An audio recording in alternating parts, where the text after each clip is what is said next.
Hello, everyone, and welcome to Art Talk. My name is Peggy Lyle, and I'm the director for the Downtown Fort Collins Creative District.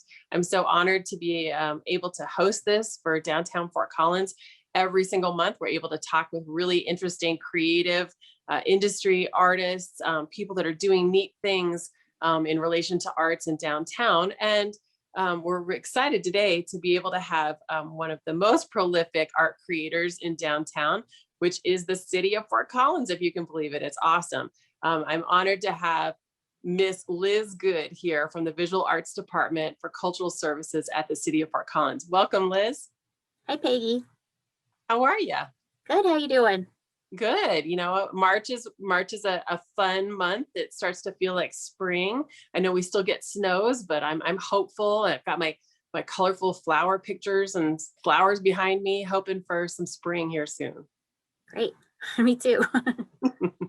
Well, I want to start off talking about some things so that people know a little bit of the back history of kind of what you do. So you're in the visual arts department, and you guys are housed over at the Lincoln Center when you're in the office, but you also are in charge of running the Art and Public Places projects. Can you talk a little bit about what you guys do over there?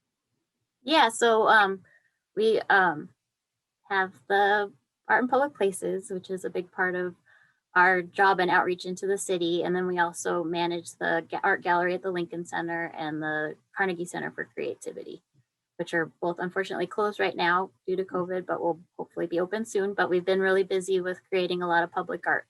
So Oh, definitely. You guys kind of have seasons. I know during the summer, I'm just amazed at how many projects you guys are managing at any given time. yeah, we painted over 60 murals this past year, and Oh, that's wow. only a portion of our our duties. So there are That's other projects crazy. going on too.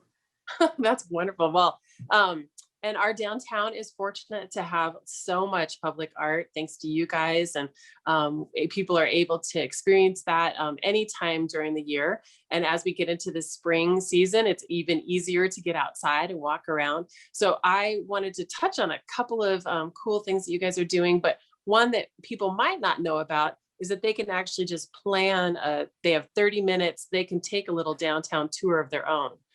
Do you guys have a brochure, or how can they get involved in that? Yeah, so we have a few different options that focus on downtown, and there are a lot of resources on our website, which is fcgov/artspublic, and there's a section there that's called Maps, and we have a map of all of the transformer cabinets that are downtown, which I think is Mm, about 100 of them. And then there's also the tour that you talked about. It's under there's a list of tours, so that's another tab on the website. And there's tours around town, but one is a 30-minute walking tour, and it's a nice just little loop around downtown and kind of highlights some of the bigger pieces of art there.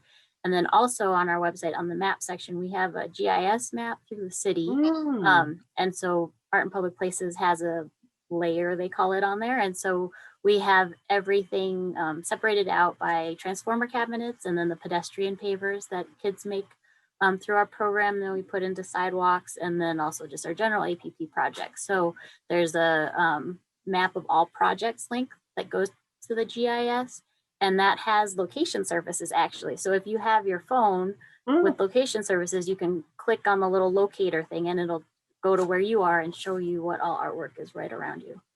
Wow, that's so amazing. Well, Yeah. I want to actually take a quick step back as I realize that a lot of people might not even know what art in public places really means. So, can you talk a little bit about the program in general, how that works, maybe a little history? Yeah. So the Art in Public Places is part of the city. It's a city ordinance that was created in 1995. So actually, we celebrated our 25th anniversary last year. Um, and so through it, 1% of capital construction projects through the city. So those are a lot of infrastructure projects and improvements. 1% of their budget is dedicated to art when that budget is over a certain amount of money. Mm. And so it doesn't go towards like maintenance and upkeep of things, but when there's new projects through the city. And our program is kind of unique that it is a design team program. So we hire artists usually through an open call that's selected with the help of our Art and Places Public Places board. So we have community input in that, and then also with the project team.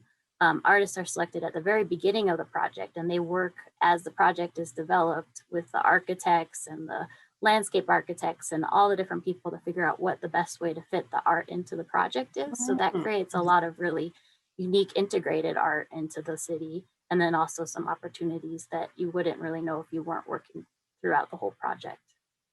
That's so cool. Well, and I know you guys are working citywide. Of course, we're kind of focused and obsessed with downtown's art, but you guys are doing projects kind of all over the city, and a lot of those are sculptural or parts of infrastructure like bridges, and people see some of those murals in their own neighborhoods. Yeah, yeah, and especially like the transformer cabinet. So there's some projects that aren't at a place that has public access.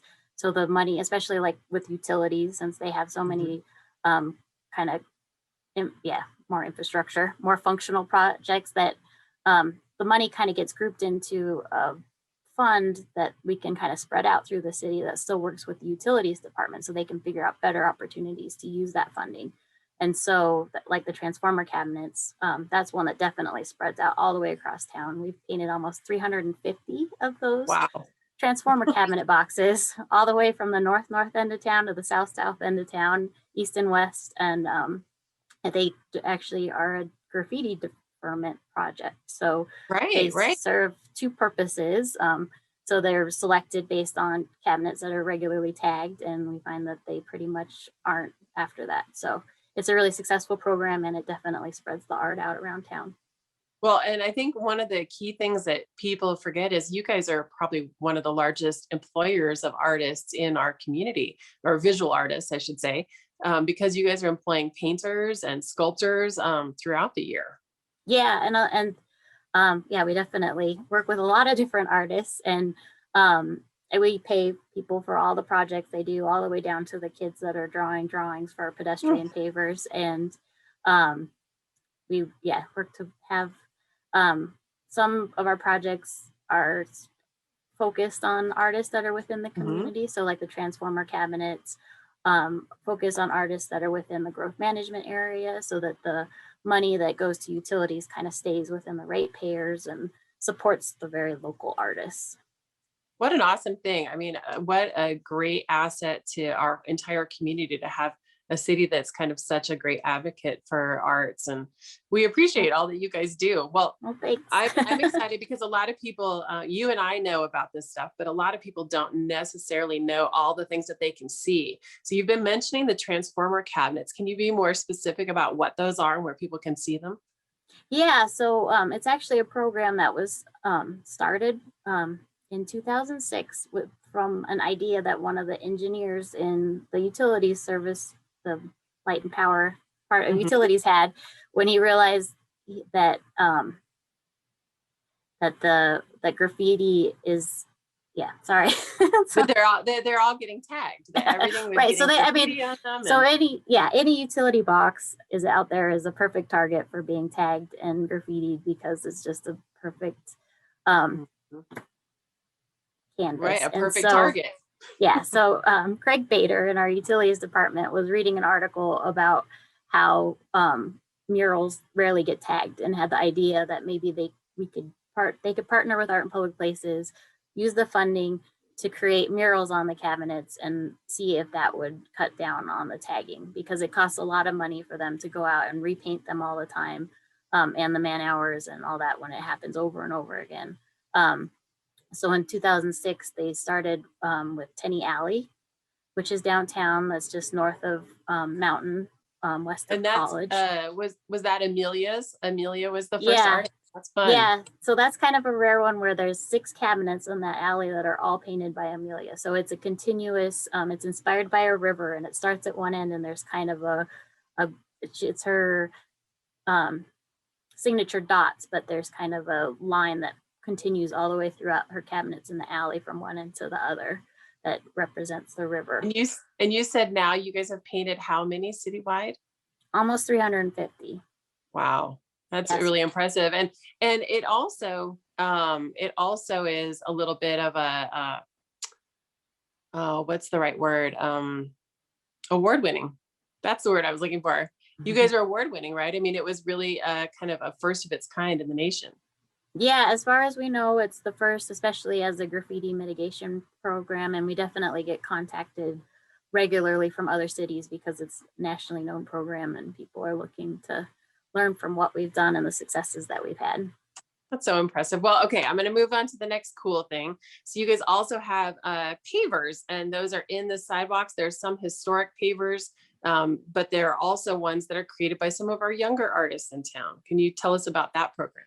Yeah, well, so there's we have a overall paver project that's been happening since 2002, and we work with youth that is 3 to 18 years old, and we solicit drawings everywhere, and we get hundreds of them, which is really fun to see all of them. And then we select ones that are sandblasted into granite and then placed into the sidewalks as we do improvements around the city as they're replacing and that kind of thing. And so there are some located downtown, and then also as part of that program, DDA, when they were doing the alley enhancements in the Montezuma Fuller and the old Firehouse Alley, and then also the Dalzell Alley, which is over off of Laurel and Myrtle, west of College, so a little bit out of the Old Town downtown, The but still downtown. part of downtown.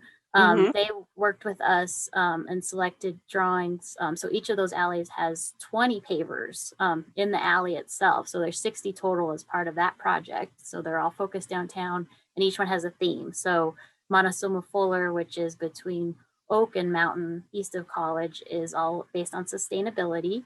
And then the Old Firehouse Alley, which is north of Walnut between Linden and Pine, is all historical.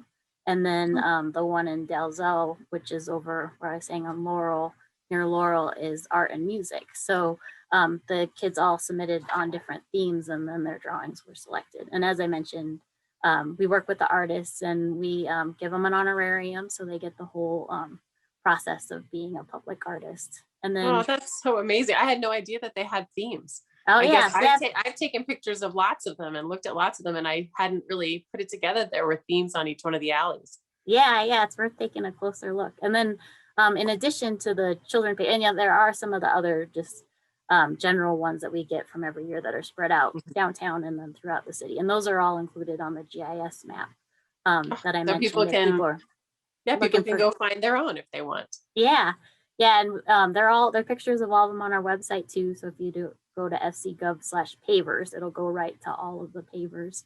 Oh, But cool. also downtown, we have some that were created by a professional artist. So that's kind of going on the other side of Riverside down in Jefferson into the River District when they improved Linden Street because it's such a historical area.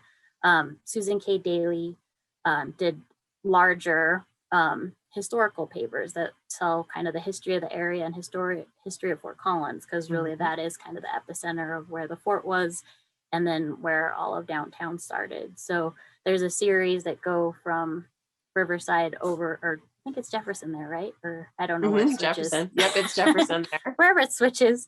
So from Jefferson there and then all the way to Willow Street, there are pavers that have different aspects of history. And then recently, in the last couple of years, they just improved Willow Street going towards Right. North Side, Aslan Center, and College. And so she continued. She worked with that project team to continue the pavers on. And so there's more pavers that continue Yeah. down Well, that and street. in case people don't know, Fort Collins, the original fort, the encampment, it wasn't quite a built fort like you think of, but the encampment and those grounds were right there at Willow and Linden Street. Obviously, we have a native history aligned with that portion of the Poudre River. And to your point, the very first block of our city, once it was official, was right there at on Linden Street, right before you get to, or right at the river. And that's now called Block 1. If you've ever gone to an event there, that's kind of a neat space. Now, you guys also, were you part of the kind of educational panels that are down there as well that tell the history of some of the people? They're kind of a little bit more on the history side with photos and some verbiage.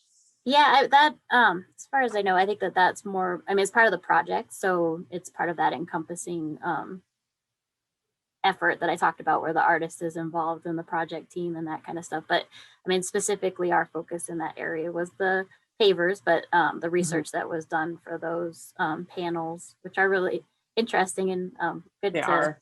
take a chance to read, went into what the topics of the pavers are too. And that's one thing that we find a lot in public art and something that we do a lot in Fort Collins is use it as an opportunity to educate people. So like in that area, we're sharing the history by the different photos. And a lot of those pavers are actually based on photos from the archives at the Fort Collins Museum of Discovery. So Yeah, they're historical imagery from our city.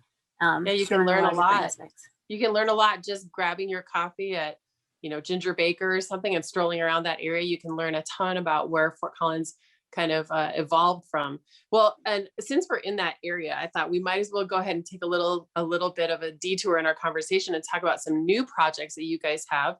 You guys helped do part of the art installation right there at Linden and Willow. Will you tell us a little bit about those cool new pieces?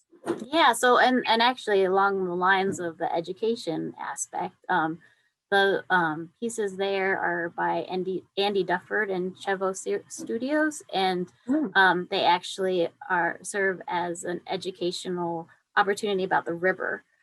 So they're called the columns that are right there on the corner at Linden and Willow, and the little plaza park there are called In Praise of the Pooter. And so if you look at them, the granite is carved to kind of mimic the like undulations of water.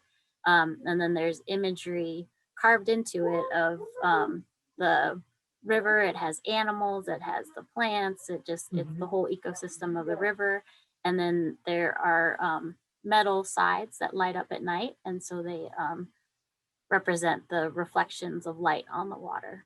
And well, then and there's some little things in the concrete even. Like there's a lot of detail in that whole area and that whole corridor that is really worth exploring. Yeah, it's a magical place at night. Well, that's so fun. Is that the first kind of lit thing like that you guys have put into place, or have you done other? It's one of the few. It's a rare opportunity for us to have that kind of nighttime dazzle, and in a place where there are a lot of visitors at night, and something that can attract people. And actually, another one of our nighttime pieces, just real quick, is actually downtown, and it is at the 222 LaPorte utility building of the city. And it's also by Andy Dufford and Chevo Studios, and it's the column that's at the entrance to the building, and it's called The Water We Share, and it has a lit up river in the middle. So it's carved stone, also water imagery, and then the light shines on the river at night, and so it really lights it up and you can see it from a distance. That's so cool.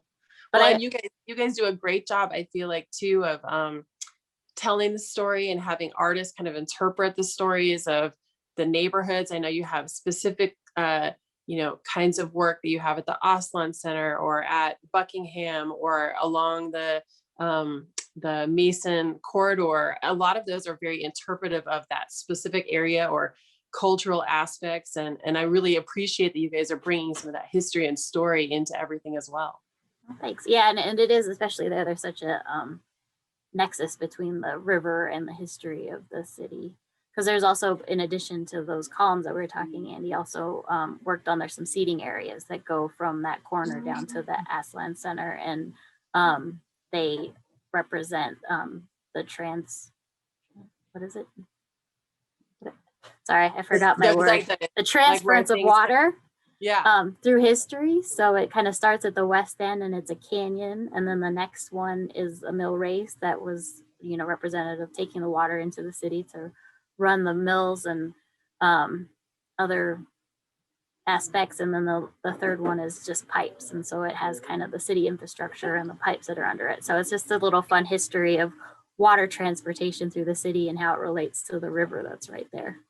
Well, it's wonderful how thoughtful all of those are. Well, okay, I'm going to keep us moving because we have so many fun things to visit about, but I want to move on to one that lots of people have seen, and these are the pianos about town. Yeah. And the pianos about town are also interesting, not only that because you can play them, but you can see them being painted, and they're a way for kind of newer artists to be visible and involved in kind of public art. Can you talk about that program? Yeah, so we painted 133 pianos with Pianos About Town.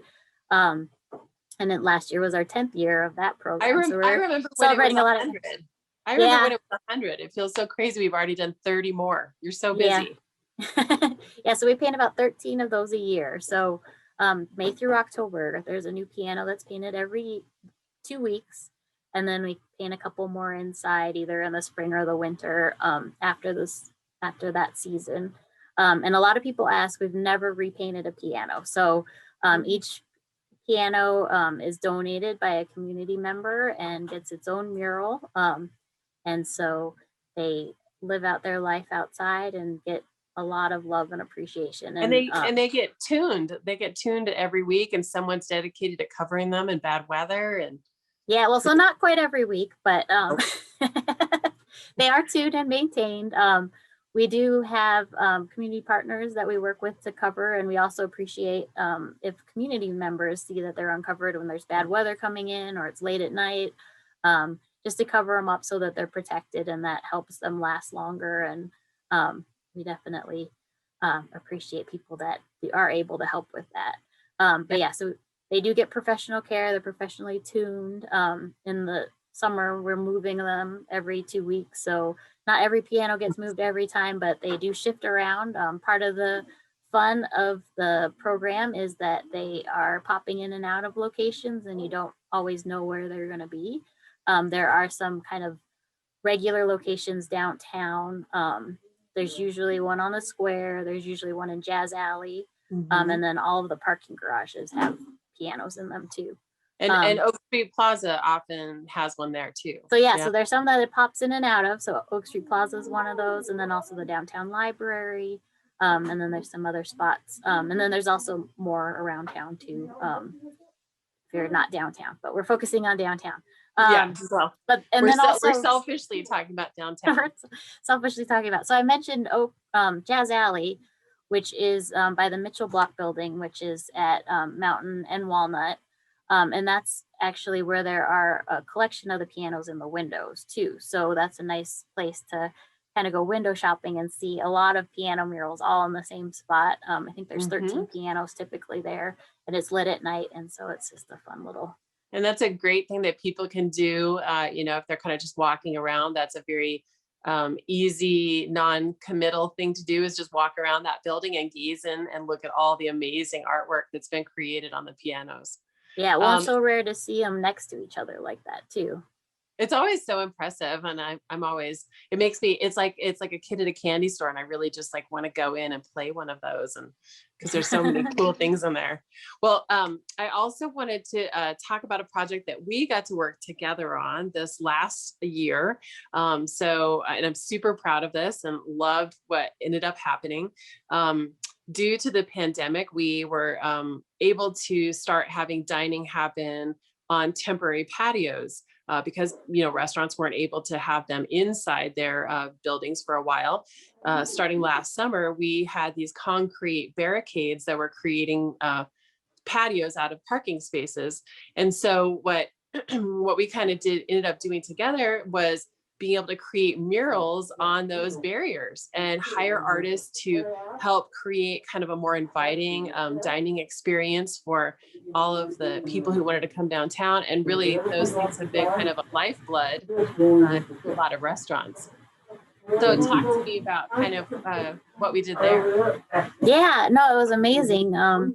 We were able to work with 15 different artists and create 15 different murals at different restaurants around downtown.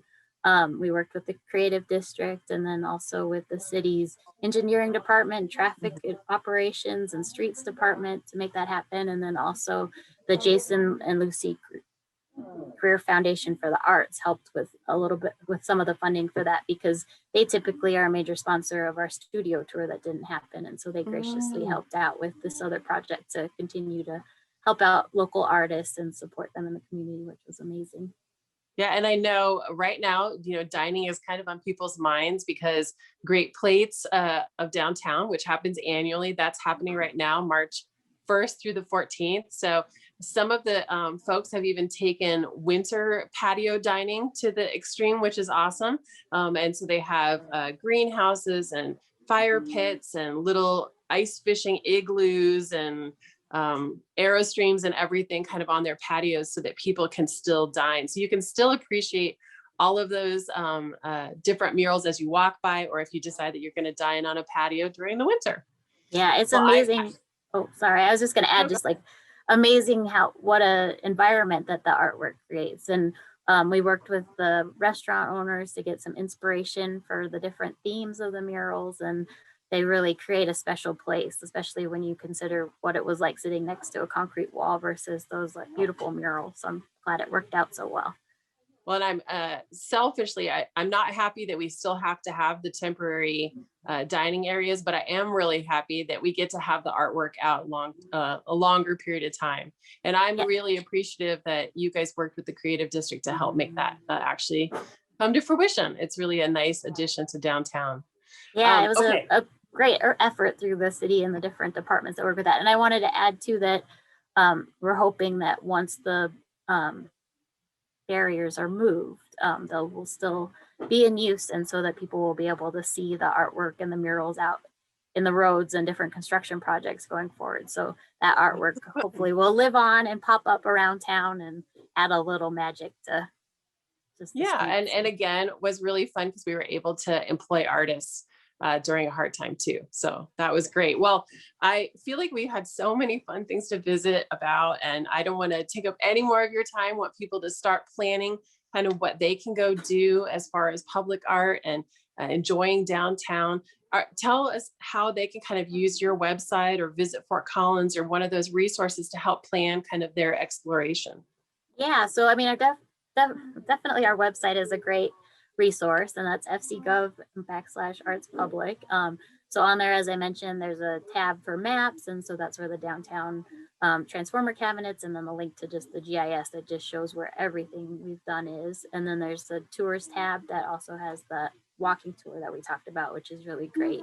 And then there's also image galleries, so you can see every artwork that we've created. There's drop down menus if you want to filter it by the transformer cabinets or the pianos or the pavers or just the general public art project. So it's a great resource to see everything. And then we also have an Instagram page, and that's at Foco Art.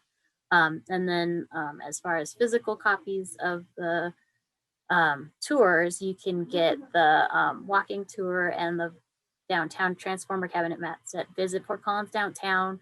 And then also the visitor center down at I-25 and Prospect, and then also Right. at the Lincoln Center. So those are the main places where you can get paper copies if you like.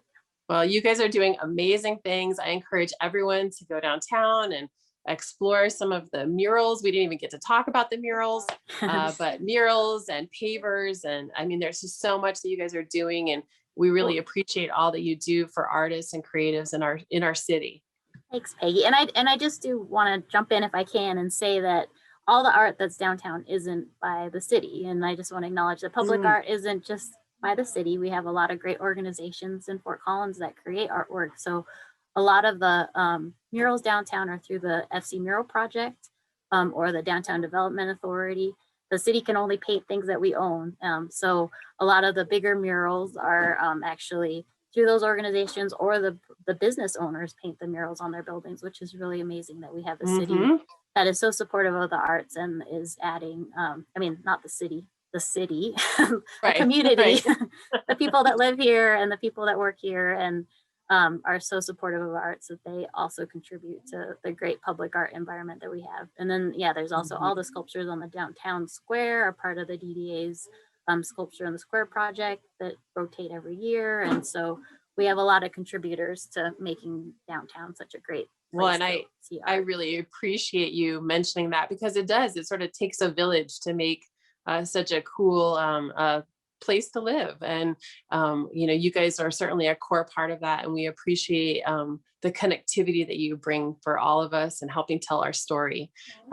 So we encourage people to go out and enjoy themselves. Obviously, go dine for great plates. And this is not something that you only have to do this month. Of course, you can enjoy public arts and play a piano, look at the pavers, go on a tour, any of those things year round. And like Liz said, they're going to be creating artwork every summer. You can watch it being created in Old Town Square. So this is by no means the only month that you can do this, but might as well start now.